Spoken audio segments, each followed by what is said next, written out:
Great. Good afternoon, everyone. Okay. Hi. Hey. My name is Sabrina Scott, and I'm Vice President of the Eastern Writers Guild. On behalf of our club members, I welcome everyone in attendance. We would like to thank Miranda Lau, the English Department Secretary, for her help organizing this event, and the English Department, and Dean Carmen Sid for co-sponsoring this event with us. We would like to welcome our guest author, Jim Shepard, whom we are extremely excited to have visiting Eastern Connecticut State University. Jim Shepard is an American author and professor of creative writing and film at Williams College. This Bridgeport, Connecticut native has written 6 novels, 4 collections of stories, and 2 screenplays. Shepard's work has been published in McSweeney's, Granta, The Atlantic Monthly, Esquire, Harper's, The New Yorker, The Paris Review, and Playboy. His 2007 short stories collection titled Like You'd Understand Anyway was a National Book Award finalist and won the Story Prize. 4 of his stories have been chosen for the Best American Short Stories and 1 for a Pushcart Prize. In his 2011 story collection, You Think That's Bad, Jim Shepard excels at writing unique characters while integrating historical facts into their lives. Every person's story differs greatly from the next, from occupations and desires to ethnicities and the era in which they live, yet their experiences somehow resonate with all people on a human level. Shepard credits being raised on movies as a major influence in the way he goes about weaving a story. In this way, he can capture the sensory aspects of life and not just the abstract. The short stories in Like You'd Understand Anyway are some of Pulitzer Prize winner Michael Chabon's favorite short stories of the past decade for Shepard's ability to capture and condense the spirit of our nation's literature. The Chicago Tribune calls the short stories gutsy, brilliantly imagined, strongly made, fresh, and propulsive. Yeah. What I admire about Jim Shepard's writing is his ability to take a snapshot from an average person's life and zoom in on it until the reader understands the gravity of every second of that character's experience. In his short, Reach for the Sky, I understood the sadness, desperation, and hope of the dog pound worker during the 20-minute interaction with 3 owners who gave up their dogs. The most exciting news is that Jim Shepard releases a new novel this May. The Book of Aaron, is that right, Aaron? Okay. Follows a family in a Warsaw ghetto trying to escape Nazi persecution, told through the eyes of a young boy. Critics promise that Shepard's latest and greatest is mesmerizing, sometimes cosmic despite all the odds, I know, truly heartbreaking, and even inspiring. Anyone who hears Aaron's voice will remember it forever. Side note, the bookstore is selling Jim Shepard's books up there if you're interested. Eastern students and faculty, please welcome the unforgettable Jim Shepard.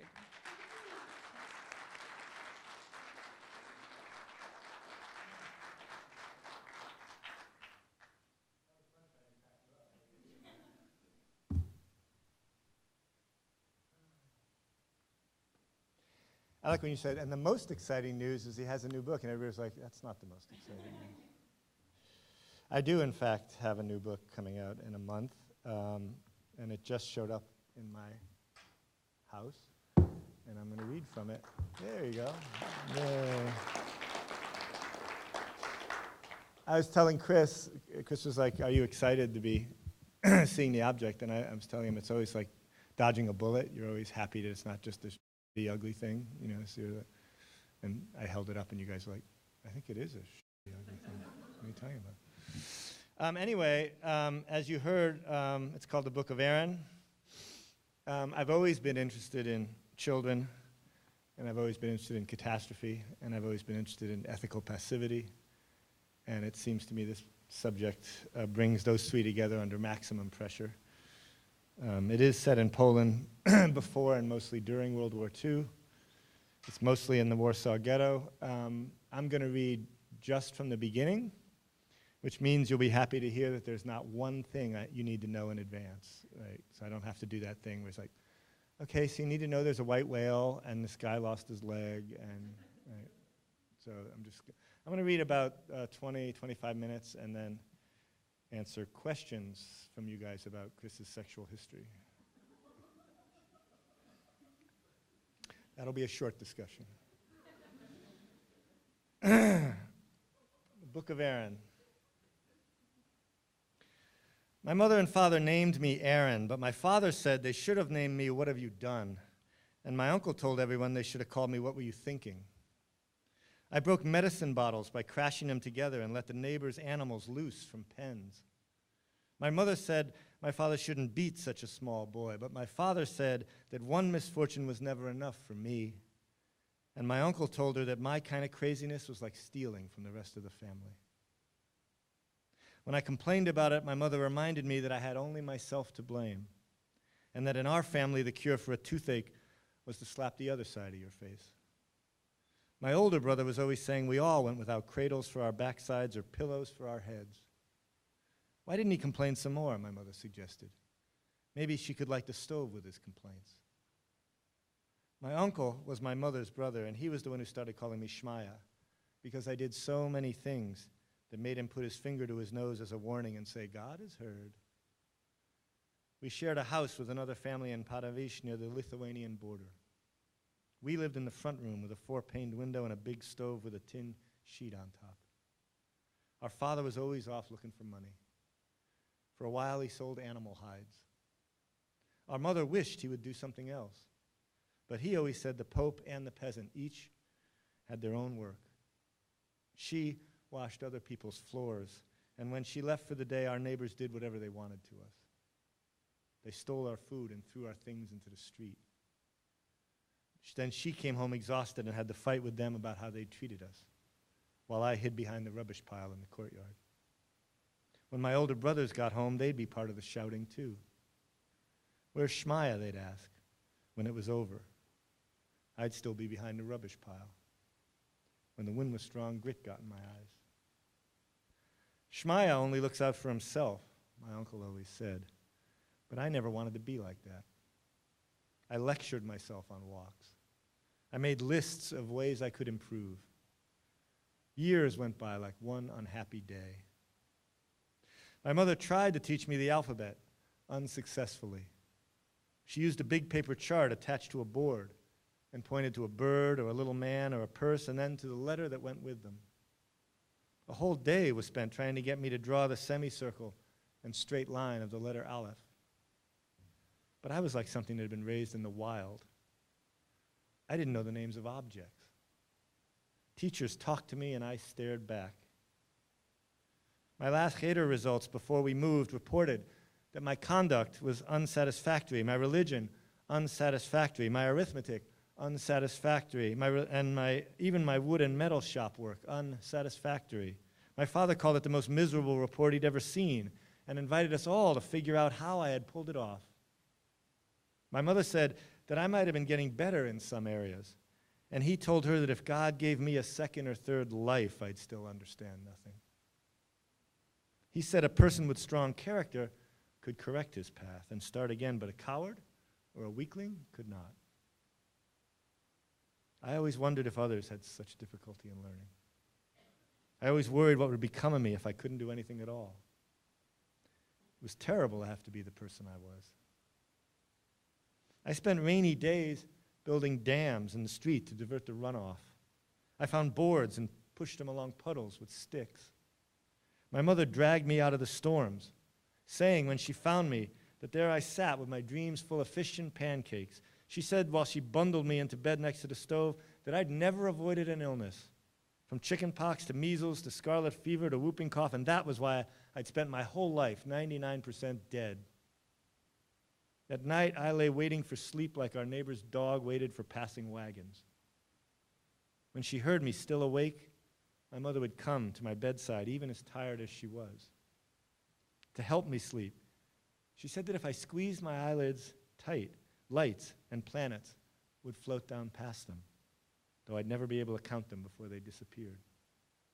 She said that her grandfather told her that God moved those lights and planets with his little finger. I told her I was sorry for the way I was.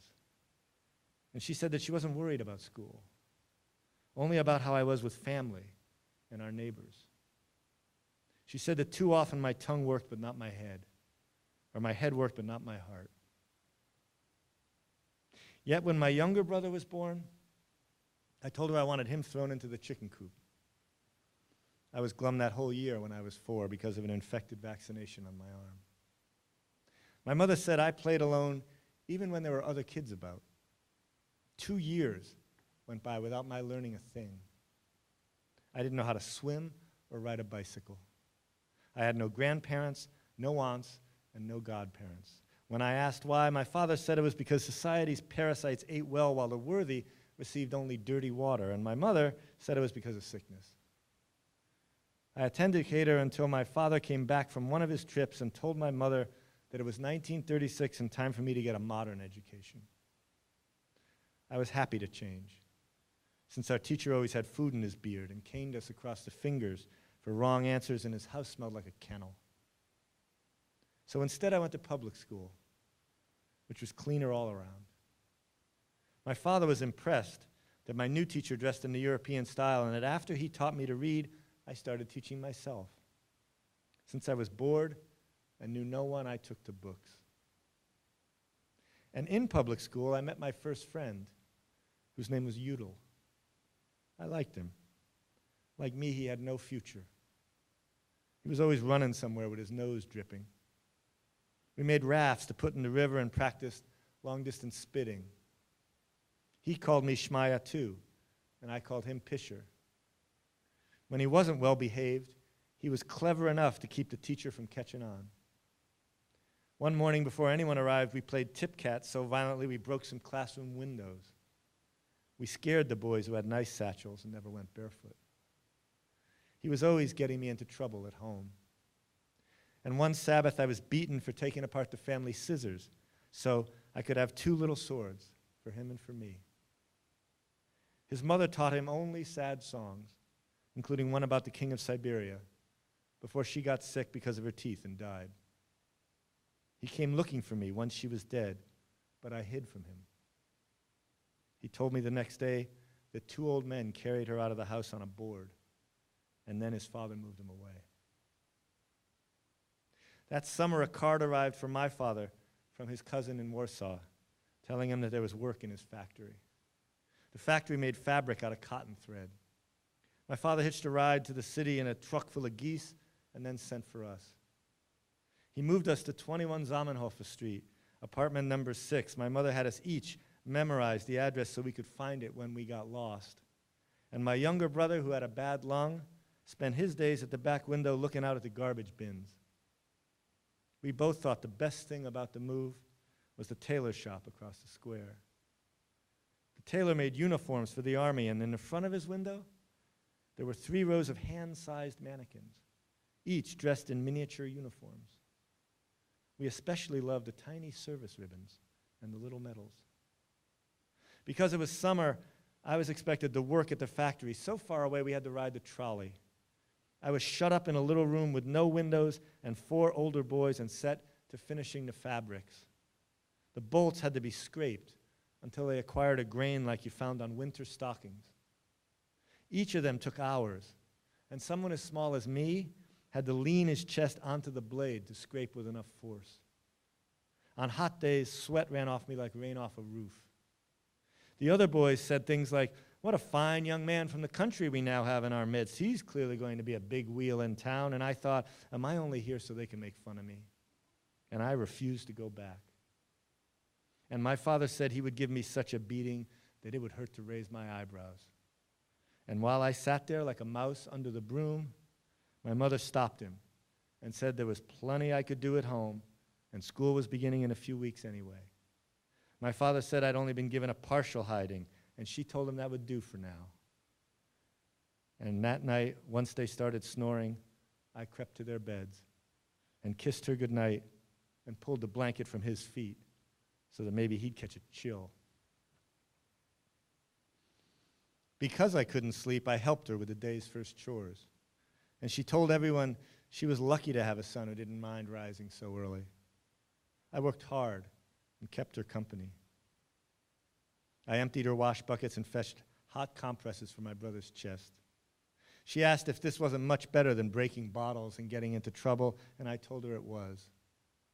I was still so small, I could squat and ride the bristle block of the long-handled brush she used to polish the floors.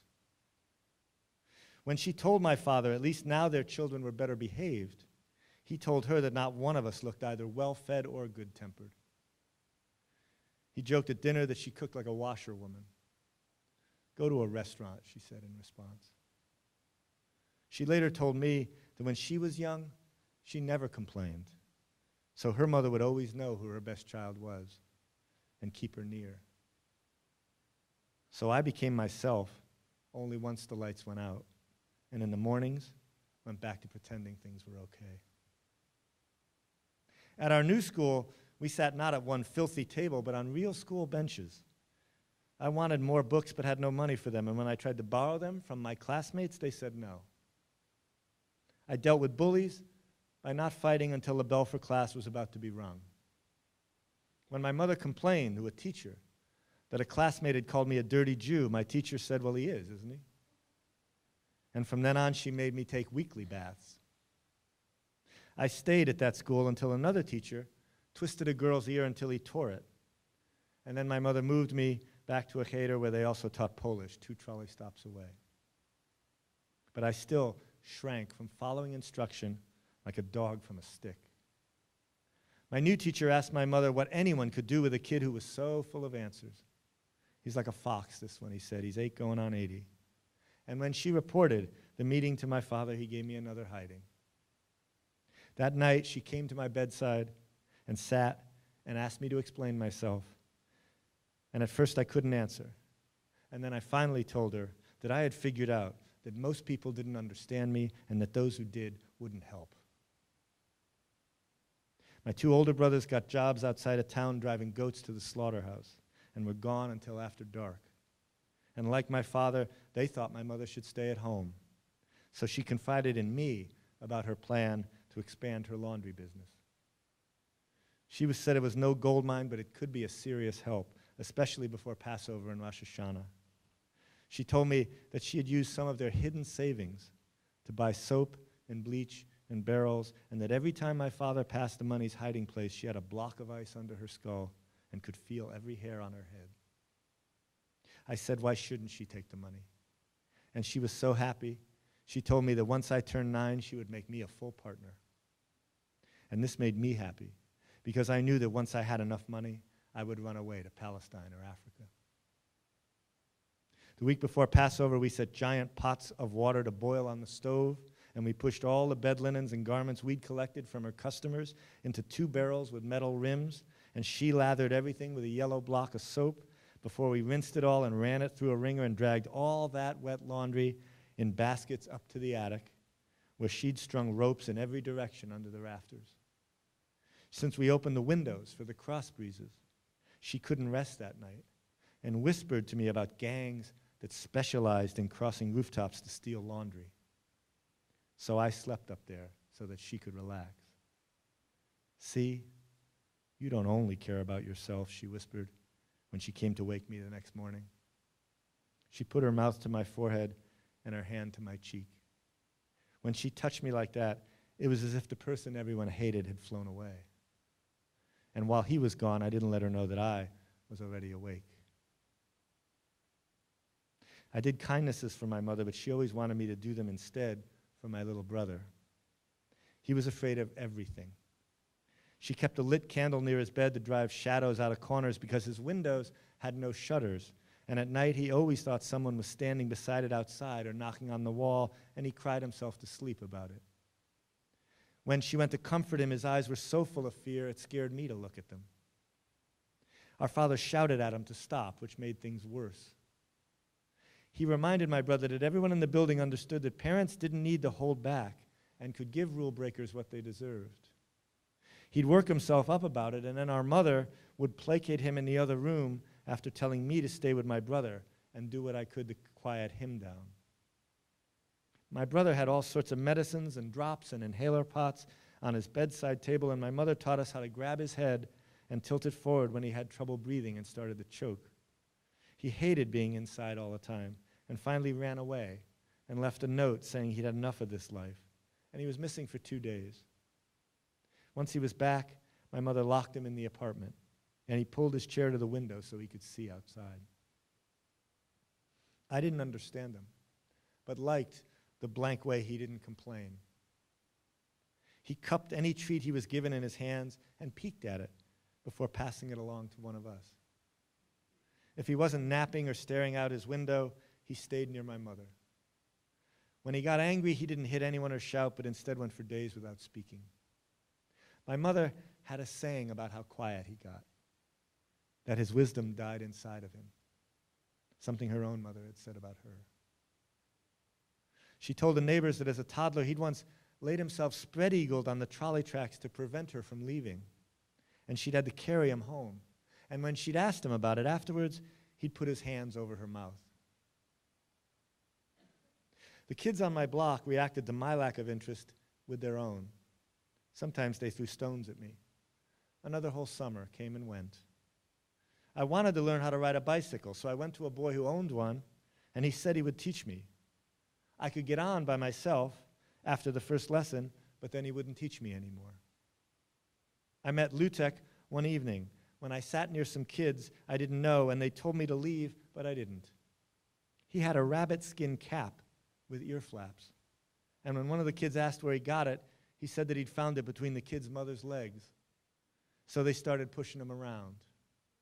They knocked him into me, so I shoved the kid who'd done it, and he landed on his back and head on the paving stones. The other kids chased us, and Lutek led me into a cellarway hidden by a coal chute, and they all ran by. I asked how he'd found it, and he said he'd been hiding since before I was born. While we sat there in the dark, I asked him more questions, but he stopped answering and just sniffed at the air like a dog. He was even smaller than me. He was so small, he said he had a younger sister who everyone thought was older. He said the village he was from was pitiful. It didn't appear on maps, and it was just 3 lanes of cottage fences and mud. He'd gone to school for a year at one of the Talmud Torahs on Miwa Street, which he said was famous for graduating ignoramuses. He said his father was the strongest porter in the city and pulled a handcart he harnessed himself to like a horse. He was especially good with the huge machinery crates from Lodz. The 3 men had trouble budging. Otherwise, he sat in a tavern. He worked at the railroad station near Yarozevsky's courtyard. My mother was happy I'd made a friend, but soon upset that I was never around to watch my younger brother once Lutek took charge of my education. Lutek showed me how to steal from the vegetable carts and how one of us, by making a commotion, could hide what the other was doing, even when the peddlers were watching out for one another. With a French pamphlet he took from a bookstall, he proved I didn't know anything about girls, and then discovered I knew so little I didn't even know what he was talking about. After he had cursed some filthy Russians, he also said I didn't know anything about politics, which was also true. He taught me that no one else's problems should get in the way of our having a good time. I told him about all the trouble I'd gotten into with Udall, including the broken school windows, but he was unimpressed. His family had moved 3 times since coming to Warsaw, and in one neighborhood, he'd been hauled in by the police for breaking down the door of a boy who'd stolen his cap, and in another, for having put a hole in a kid's head with a jeweler's hammer. He said the kid was okay after a while, though he'd had to wear a head bandage, and everyone had called him the Sheik. I asked if his father beat him for such offenses, and he said that he'd had more luck with his father's straps since he'd learned to rub garlic and onion on the welts, and that he was lucky that his father was more upset about his sister's stutter. His father tried to cure it by mimicking her, to shame her into getting over it. She liked me because when I had to wait for her to finish what she was saying, I never got impatient. She told Lutek that I was kind and he should bring me around more often. So he had me talk to her while he slipped money from her secret hiding spot. He said she knew he stole from her, but she never complained about it. When he took enough, we would buy sausages and ride the trolley. On those days I was around and my younger brother was feeling better, my mother ordered me to take him to the park so he could get some fresh air. He was always thrilled to go. The back courtyard with the garbage bins got no light and was deserted except for the occasional stray cat. Lutek always found us wherever we went. He said that being saddled with a consumptive wasn't the end of the world, and we could always find some uses for him. So one day we persuaded him to steal a jar of jam, and on another to sing to a policeman. Or else we went about our business and he followed along. Whenever Lutek saw his blank look, he asked him, "So how's the weather in Vilno?" A joke my younger brother never understood. On our way home, I told him not to tell our mother about whatever we had done, and then she said he had to, and so he did, and I wouldn't get supper that night. And then after he went to sleep, she would sit at the foot of my bed, and we'd look at each other. Neither of us would speak until she would finally ask me to try to remain a decent human being, and then kissed my cheek before wishing me a good night. And I would look up at the ceiling in the darkness and remember that I gave her nothing in return for what she gave me, and I almost never had. And then I would plan my next day with Lutek. I think I'll stop there. Thank you.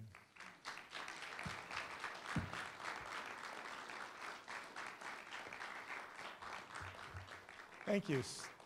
So as promised, this is the Q&A part of the discussion, and we can start with Chris's early years or the later stuff, whatever you want. How is your friend now? I'm sorry? Your friend. Which friend? People are going, what are you asking? What's your question? No, you don't want to ask it. Yeah. He's like, never mind. I thought you were somebody else entirely. Yeah, he's like, I have a question. Are you for women? I'm just curious. Yeah. Another question. Anyone? Anyone? Anyone? Yeah. Where did you get your inspiration to write this book? Where did I get my inspiration to write this book? Because I write about so many weird things, I tend to write about a lot of weird shit. I have old friends and old students who will often send me links or stories and go, how come you never wrote about this? And they just, like if they come across something totally weird, they go, Jim should write about this. And they send it to me.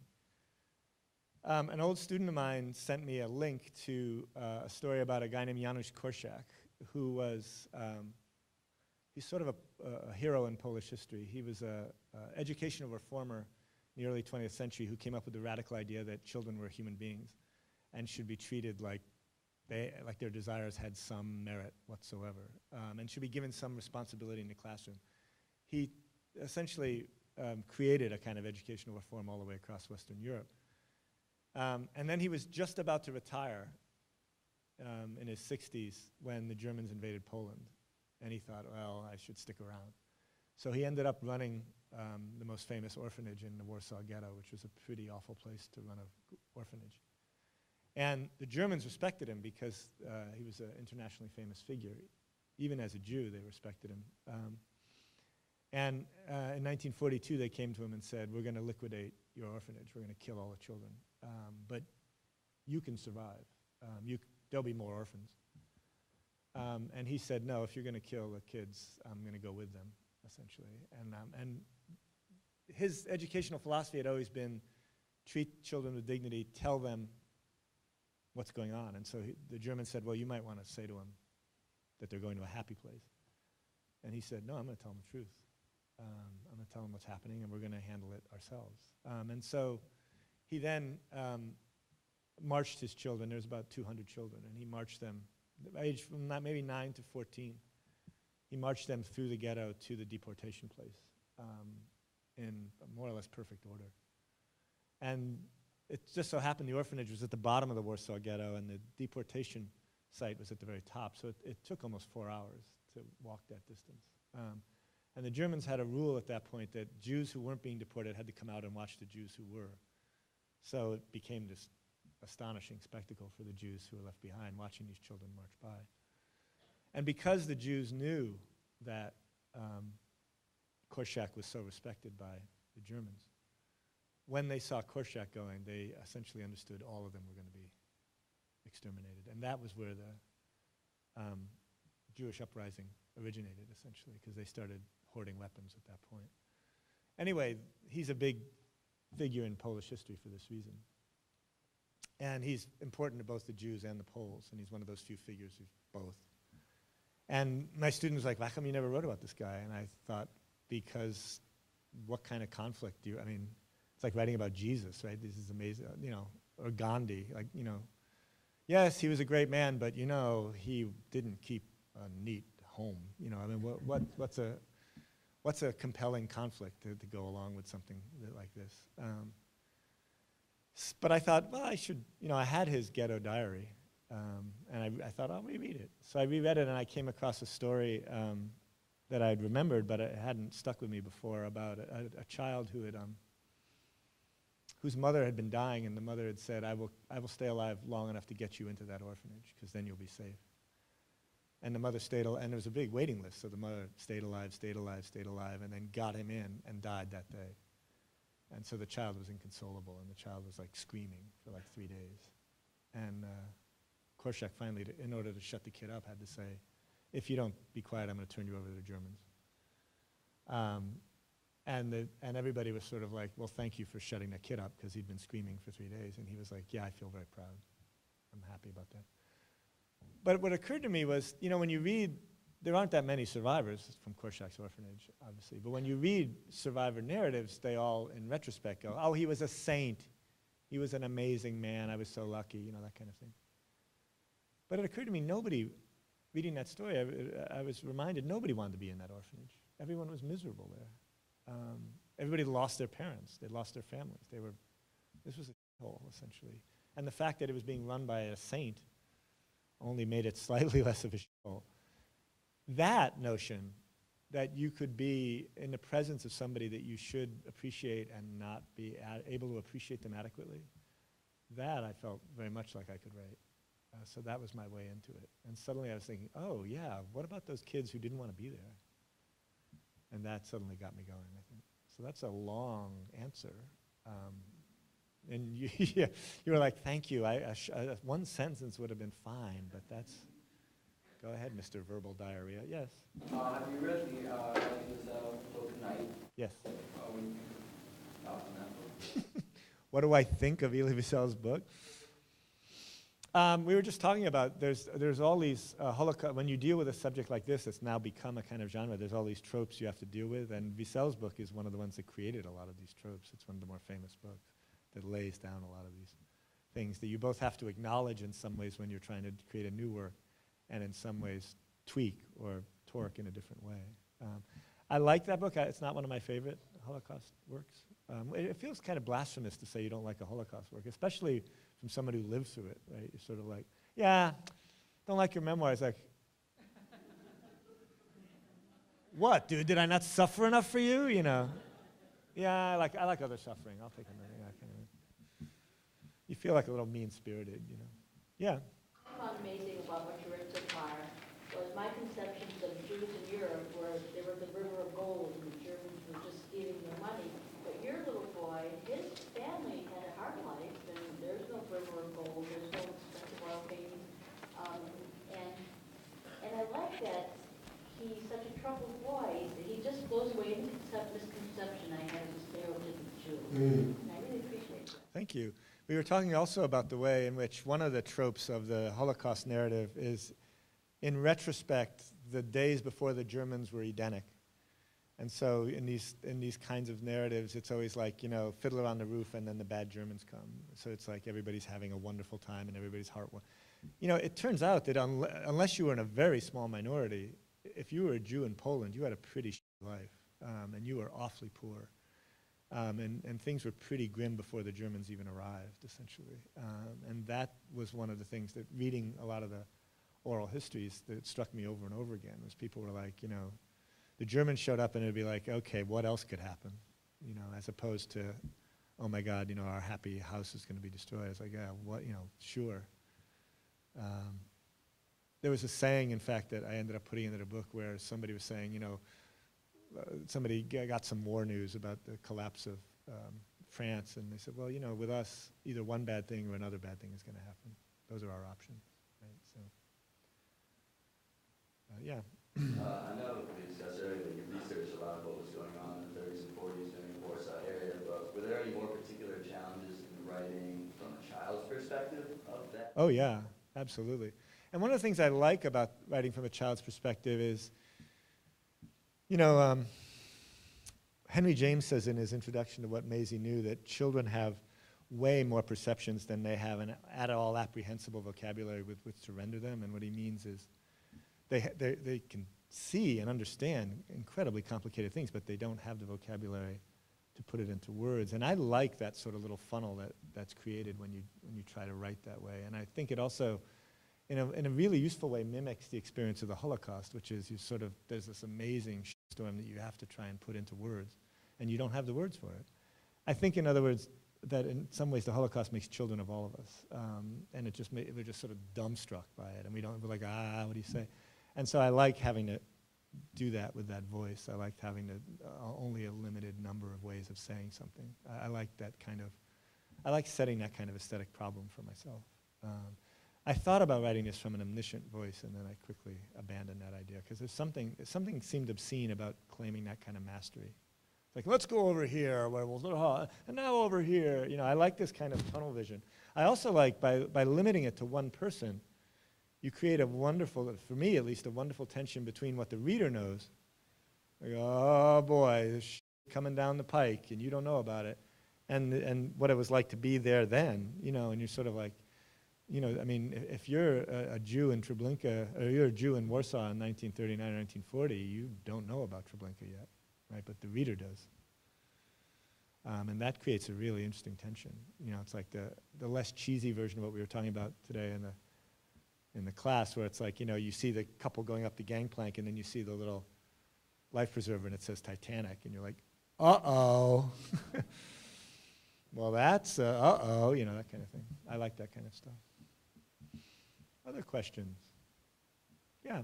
Do you get to choose the cover of your books?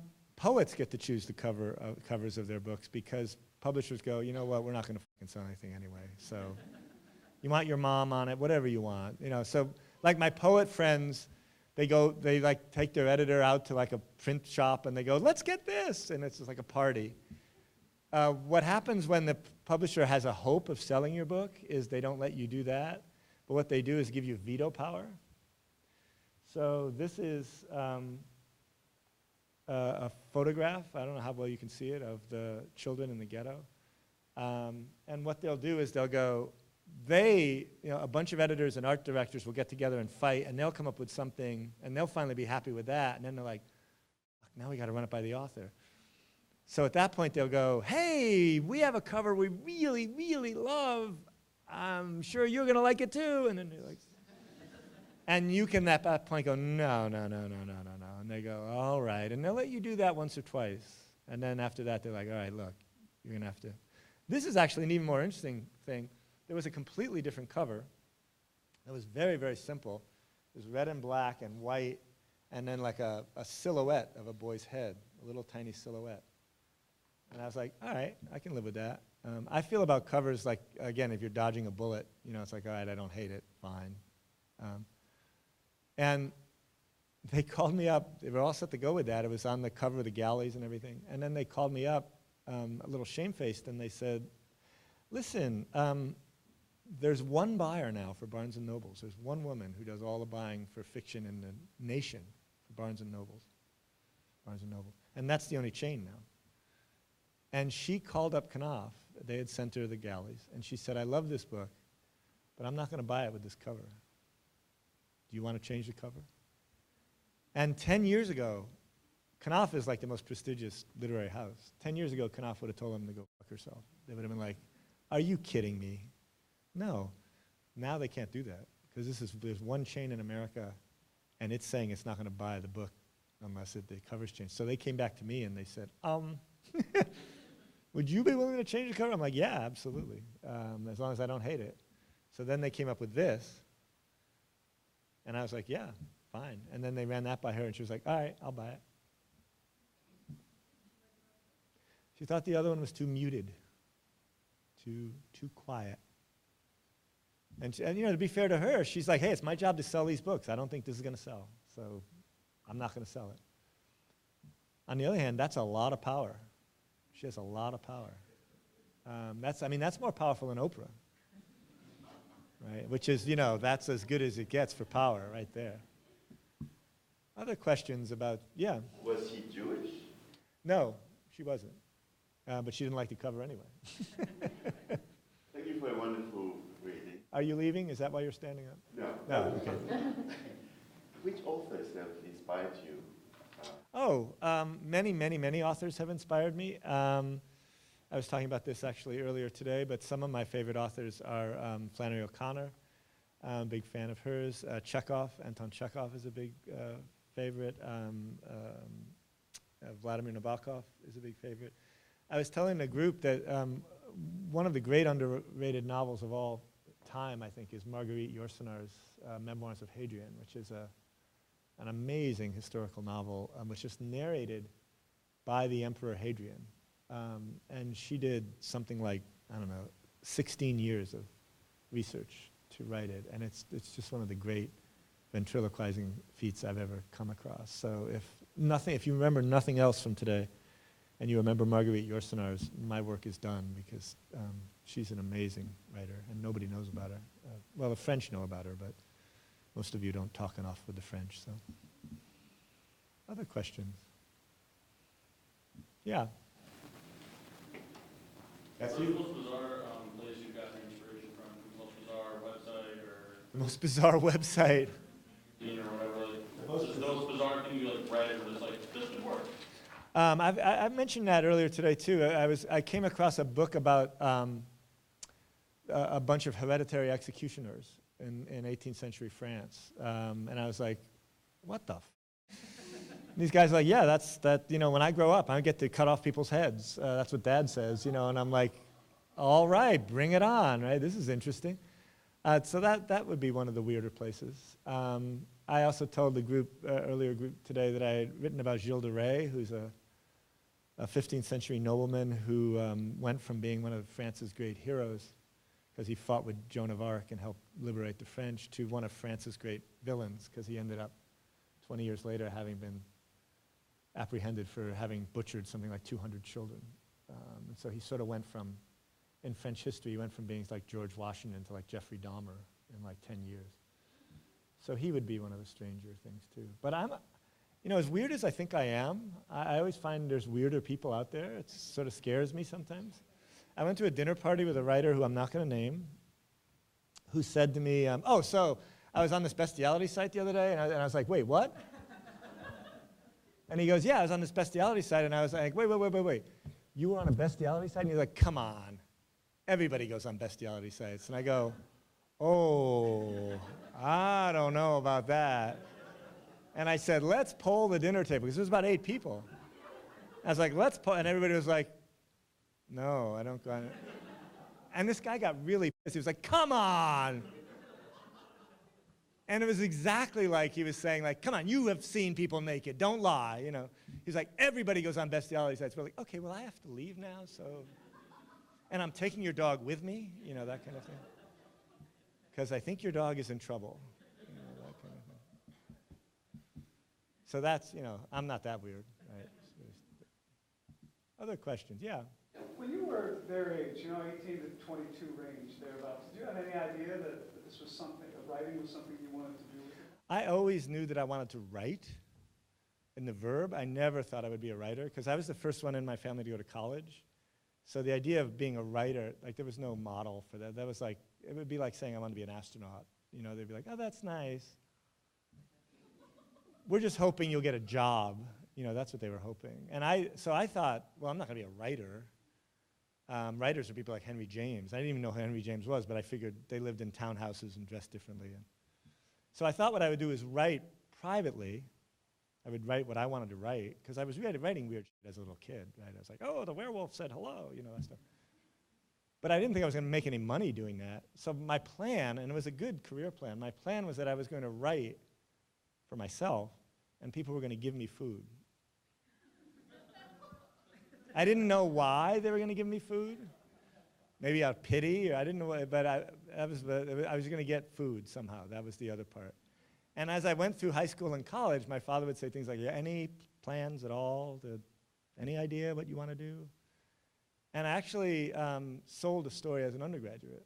Sold 2 stories, actually, as an undergraduate. And so then my father was like, hey, that's great. Any idea what you want to do? And I'd be like, well, I think I'm going to try and write more stories. And he'd be like, you know it's freakish that you sold that story. I mean, how many stories do you think you're going to sell, right? And I was like, well, that's a good point. And then, you know, for a while, and I tell this to my students, you know, because their parents say the same thing to them, you know, it's like, it's real, you know how hard it is. You know the likelihood you're going to fail if you try to be a writer, and I'd be like, oh God, that's right. But then what was liberating for me was going, well, what's the likelihood I would fail doing anything? You know what I mean, like anything I'm going to try to do, right? I was like, I would say to myself, so what do you think you're going to succeed at? And I'd be like, there's a good question, right? Because my father would go, have you thought about law school? And I'd be like, I would be the worst lawyer ever. Now, you thought about business school? Yeah, and I'd be like the worst businessman ever. I was like, well, if I'm going to fail, I might as well fail doing what I want to do, right? Because at least I'll have fun doing it. So I just started writing, essentially. And I went to grad school in writing because I didn't want to live home. Because if I'd done that, they would have found me hanging from a shower head after 6 months or something.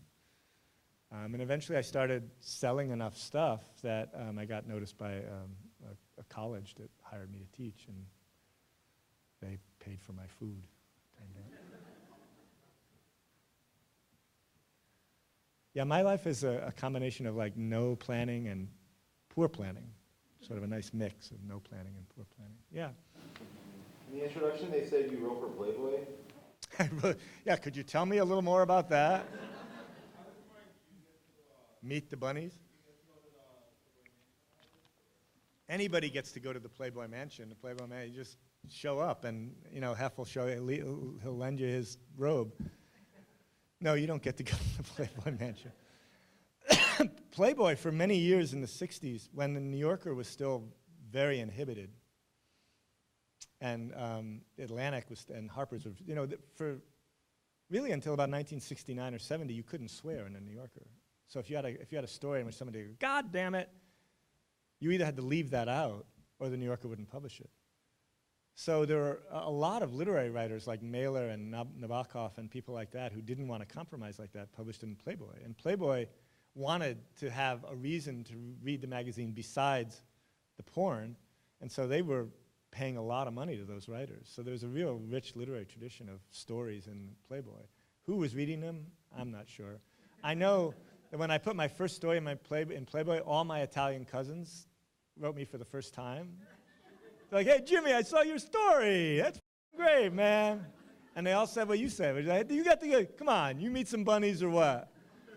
I'm like, if you get a story in Playboy, any bunny you want will have sex with you. That's the rule. And they're like, no way. I'm like, no, that's not true. That's not true. But it was a good place to be for a while. Now they don't publish fiction anymore. Like everybody else, they don't publish fiction anymore. Pardon? There isn't much of a sort of a market for fiction anymore. It used to be that there was 6 or 7 major magazines that would pay, $2,000 or $3,000 a story, and they would publish at least a story a month.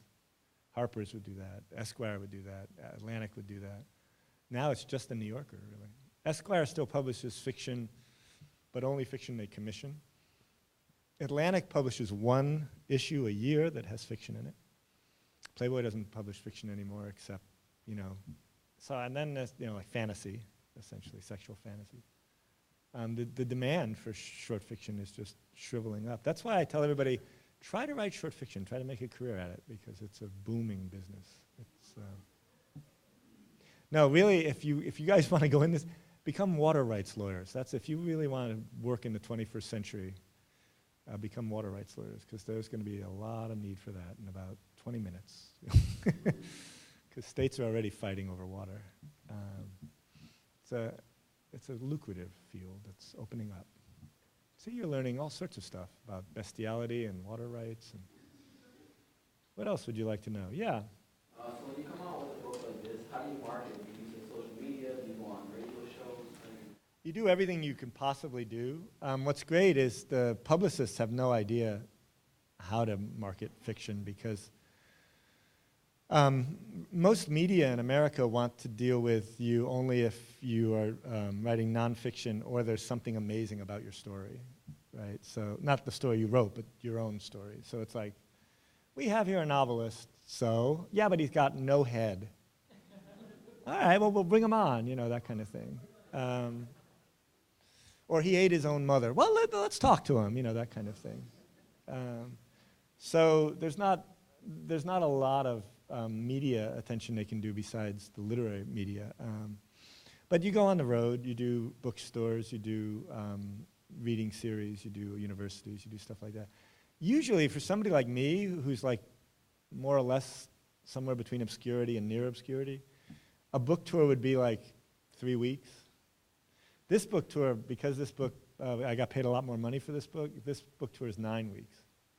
And it'll start in the middle of May, and it'll go all the way to July, and it'll take me to London, and it'll take me to Canada, and it'll take me some other places. And when you go to other places, you realize just how up America is. Of course, you don't really need to go to other places to figure that out, but when I'm going to Toronto in a couple weeks, and there's a show in Toronto that's just a 1-hour show with writers. And I go, is this on like cable access? Is this some sort of sad? And they're like, no, this is like the major, like ABC. I'm like, no, really? And they're like, dude, what do you do in America? And I go, I got some bad news for you. Other questions? Yeah.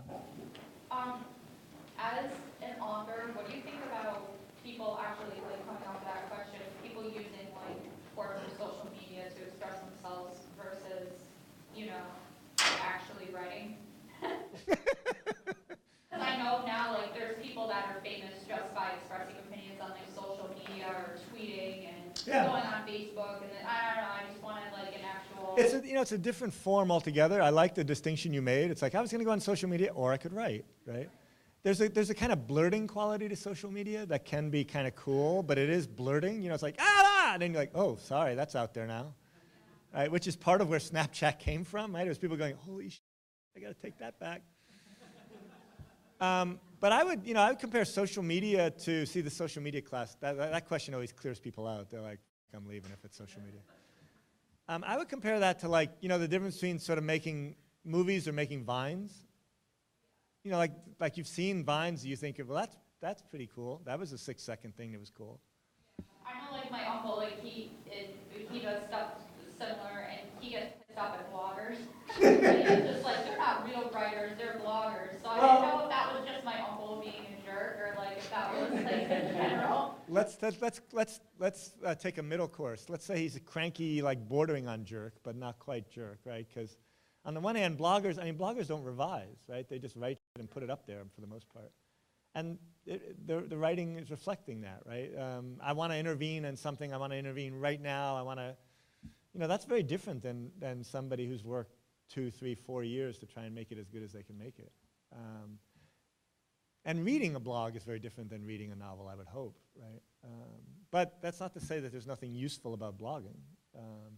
There's a writer friend of mine, Steve Almond, who's a fanatical blogger, and he's always wading into, like, social issues, and he's always doing it in the most provocative way. So he just decided, for example, like 4 months ago, to announce that the NFL was a criminal organization that should be shut down because people are getting, crippled with head injuries. And so he's like, anybody who watches the NFL is, complicit in criminal activity. And of course, you get these Patriot fans, And then he wades into that, right? And he's like, well, you're a... And then so now, once he said to me, so how many hours a day do you blog? And I was like, 0. And he was like, no, really? Because I, blog 4 hours a day. And I was like, dude. I remember what I said in the class today. It's like, writers are geniuses at procrastination. And blogging is a great way to procrastinate, right? It's like, I sent this thing out there saying, Bridesmaids is the best comedy ever. And this guy wrote back and said, you're an idiot. And I'm like, oh, yeah? And you just never stop, right? Yeah, well, what do you like? Yeah, oh, you like, Hangover. Well, that's a fucking stupid movie. And now you're, oh, what a good exchange we're having, right? A meeting of the minds. Okay, other questions before we drive more people away? Yeah, Ryan.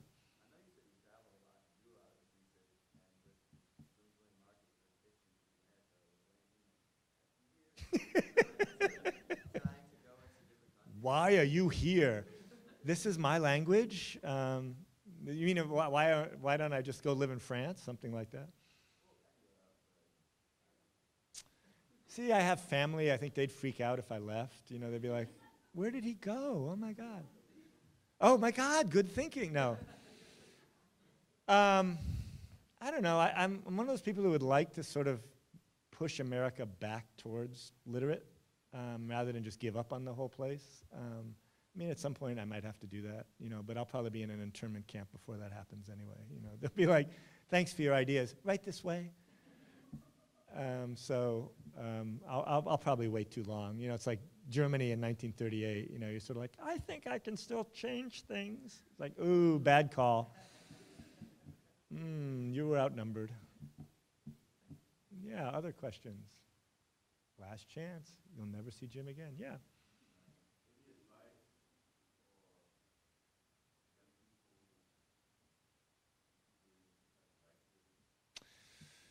Boy, yes. Short stories and poetry will generate even less money than novels will. So no, I'm kidding. Go ahead.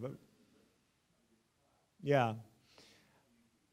One of the things I said to the group that I think is in fact a really important thing to keep in mind is, and it's easy to forget, is it's really important to keep your sense of play, to never forget that what you're doing is speculative and creative, and even though you want it to work and you want to be ready to sell whatever you're making and you want to be a professional and all that, you really need to remember that what you're doing is having fun. And if you're not having fun, that's a really bad sign.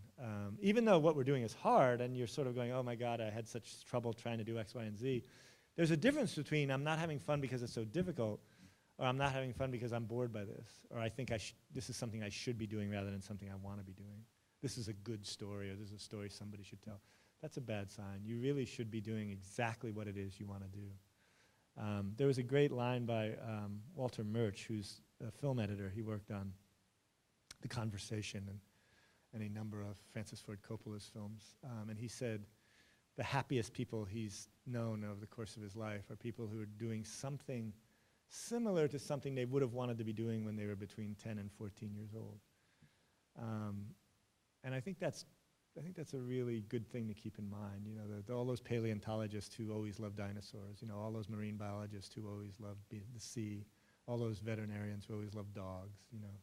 If you can keep in contact with that sense of play you had as a child, that will allow you to keep in contact with the intuition that is going to make you the most interesting person you can be, as opposed to the person who plans out everything, you know. And I tell my students that their intuition is a greater genius than they are, and I really believe that. I think the best things happen when you allow yourself to just trust where you're going and not be entirely in control of that. But in order to do that, you have to be able to let yourself off the hook. You have to sort of go, you know what? I don't know why I'm doing this. It just feels right to me. You know? The analogy I used earlier today is a little bit like, you know, you don't go up to a child in the sandbox and say, what do you think you're doing? And the child says, well, I don't know. And in that case, you don't go, well, then get out of the sandbox. If you don't know what you're doing, get out. And you also don't say to that child, if the child says, I think I'm going to build a castle. You don't go, oh, that's original. Nobody's ever built a castle. You think you're going to build a good castle? Think you're going to build a castle no one's ever seen before? The kid's like, leave me alone. I'll build it and then you decide, okay? And I think that's the way we have to feel about our own projects. You know, you have to say, you have to say that to yourself, leave me alone, let me try this. And you have to say it to the people who are saying to you, really? Is that what you think you're doing? And you go, yes. Okay, right? Later on, we can judge it. First, we're going to play. Okay, that's the best advice I think I can give. Because most of the things I'm happiest with are things that somewhere in the middle of it, I was like, what do you think you're doing? Where are you going with this, right? I don't know. As opposed to, aha, what a machine I'm building here, right? That kind of thing. That's a much later stage where you're sort of making sense of the mess you made. Maybe one more question, since you guys are starting to look like you wished I'd stopped 2 questions earlier. Anyone? Last question? A lot of pressure. Yeah.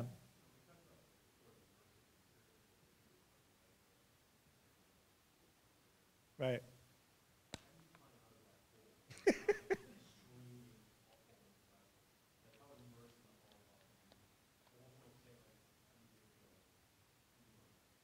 It's pretty, I mean, it's an immersive experience, and so it's pretty transformative, but it's also an imaginative experience, right? So I wouldn't ever say to myself, wow, that empathetic thing I just did, that must have been what it was like in Treblinka. Like, no.